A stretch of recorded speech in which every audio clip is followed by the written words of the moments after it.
कहते हैं सूर्यास्त के बाद यहाँ जो भी कदम रखता है वह जिंदा लौटकर वापस नहीं जाता। यहाँ रात के अंधेरे में आने वालों की मौत हो जाती है और वो हमेशा हमेशा के लिए गायब हो जाते हैं। यह वही किला है जहाँ के प्रवेश द्वार पर एक वार्निंग बोर्ड लगा है जिस पर बड़े अक्षरों में लिखा है कि सूर्योदय से पहले और सूर्यास्त के बाद किले के अंदर आना सख्त मना है। हम बात कर रहे हैं अपने देश की धरोहर भानगढ़ किले की।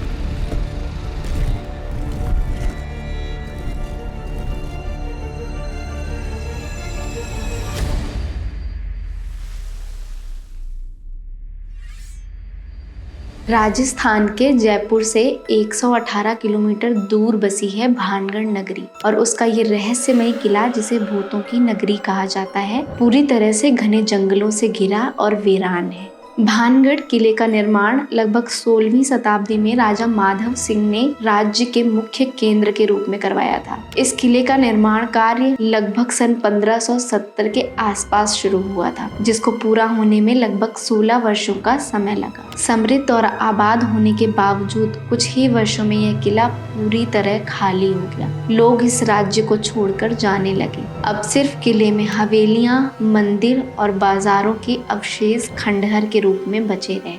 भानगढ़ के बारे में इतनी कहानियां और लोक कथाएं हैं कि इसका इतिहास कहां से शुरू होता है और कहां पर खत्म होता है ये बता पाना बहुत ही मुश्किल है। इस किले की जो सबसे अजीब बात है वो है इस किले की बनावट। यहाँ बने किसी भी घर पर कोई छत नहीं है। घर के स्ट्रक्चर्स तो बने हैं लेकिन छतें गायब हैं। कुछ स्थानीय लोक कथाओं के हिसाब से इन सब का कारण था एक तांत्रिक का श्राप जो यहाँ की रानी को पाना चाहता था और अपनी कोशिश में असफल होने के बाद उसने किले को और यहाँ के लोगों को श्राप दे दिया। यह कहानी है इस किले के राजा माधव सिंह की पत्नी रानी रत्नावती की।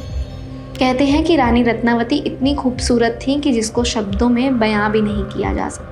पूरे राजपूताना साम्राज्य में उनकी चर्चा होती थी। हर राजकुमार उनकी सुंदरता पर मोहित था। इस समय राज्य में सिंधिया नाम का एक तांत्रिक हुआ करता था। वो भी रानी रत्नावती की सुंदरता से इतना प्रभावित था कि उनको हासिल करना उसने अपनी जिद बना ली थी। उनको पाने के लिए वो तरह तरह के षड्यंत्र रचने लगा पर वो विफल होता रहा। फिर उसने एक तेल बनाया जिसको छूते ही रानी उसकी तरफ खींची चली गई। हालांकि रानी को तांत्रिक की इस चाल के बारे में पता चल गया और उन्होंने वही तेल की बोतल उठाकर एक पत्थर पर फेंक दी। देखते ही देखते एक छोटा सा पत्थर एक विशाल शिला में बदल गया और सीधे तांत्रिक के ऊपर जा गिरा जिससे उस तांत्रिक की मौत हो गई। मरने से पहले तांत्रिक ने भानगढ़ को श्राप दिया कि इस साम्राज्य में आज के बाद कोई कभी नहीं बस पाएगा और पूरा साम्राज्य तबाह हो जाएगा। लोग कहते हैं इसके बाद एक बड़ा तूफान आया और पूरा भानगढ़ तबाह हो गया। यह घटना संभवतः सन 1605 के आसपास की है जब साम्राज्य की पूरी आबादी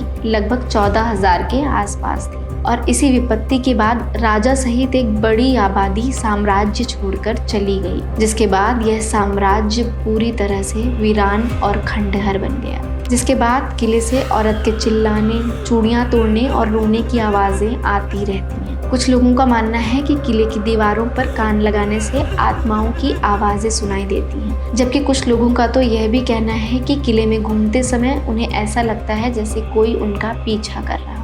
यह किला लगभग 450 साल पुराना है और पूरे भारत में इसे सबसे ज्यादा भूतिया जगह माना जाता है। आर्कियोलॉजिस्ट डॉक्टर विनय कुमार गुप्ता का कहना है कि भानगढ़ का किला दुनिया की सबसे भूतिया जगहों में से एक है। इसको पुराना जयपुर भी कहा जाता है जहां से भागकर लोग आमेर गए थे और बाद में उसको नया जयपुर बना दिया गया। अब राजस्थान में 2 जयपुर हैं, एक नया और एक पुराना। भूत प्रेत की कथाओं में इसकी प्रसिद्धि नंबर 1 पर है। कहा जाता है कि अब यहाँ सिर्फ भूत प्रेत निवास करते हैं। रात में यहाँ पर अजीबोगरीब आवाजें आती हैं और कहा जाता है कि जो भी रात में यहाँ जाता है वो वापस लौटकर नहीं आता। शुरुआती समय में यहाँ कुछ लोगों की मौत हुई थी और कहा जाता है कि तब से इस किले में आत्माएं भटकती हैं। लेकिन इस बात में कितनी सच्चाई थी इसकी पुष्टि करने के लिए 2012 में इंडियन पैरानॉर्मल सोसाइटी की टीम ने यहाँ पर रात में सर्वे किया। यह किसी भी पैरानॉर्मल टीम द्वारा गुजारी गई यहाँ पहली रात थी।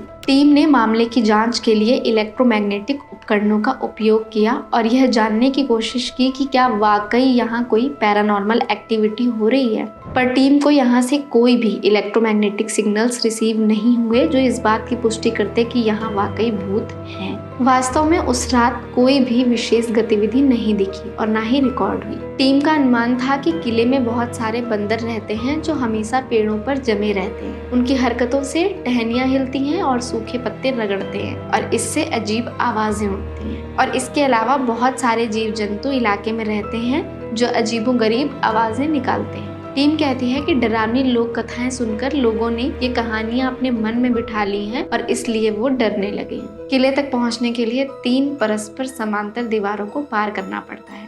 किले के प्रवेश द्वार के पास बाजारों के अवशेष हैं जहां पर संभवतः रोजमर्रा की वस्तुएं मिलती थी। एक जौहरी बाजार है जहां पर सुनारों की दुकानें थी। छोटे छोटे भवन हैं जो मनोरंजन के साधनों से जुड़े हो सकते हैं। किले में धनी और प्रतिष्ठित लोगों के रहने के लिए एक अलग व्यवस्था थी। चूंकि राजा दरबार लगाते थे, अदालतें लगती थी, तो उससे जुड़े भवन भी यहाँ मौजूद है। युद्ध समय में घोड़ों और हाथियों के लिए अस्तबल बनाए गए थे। यहाँ राजा और रानी के रहने के लिए एक खूबसूरत महल भी था। सुरक्षा की दृष्टि से हर जगह वॉच टावर बनाए गए थे और भानगढ़ में ऊंचे पहाड़ों पर ऐसा ही एक वॉच टावर है। इसके बाद शत्रुओं को बंद करने के लिए जेल जैसी संरचनाएं भी बनाई गई थी। यह किला सरिस्का टाइगर रिजर्व के नजदीक स्थित है। इस किले के मीठे पानी के स्रोत वन्य जीवों और जलीय जीवन को आकर्षित करते हैं।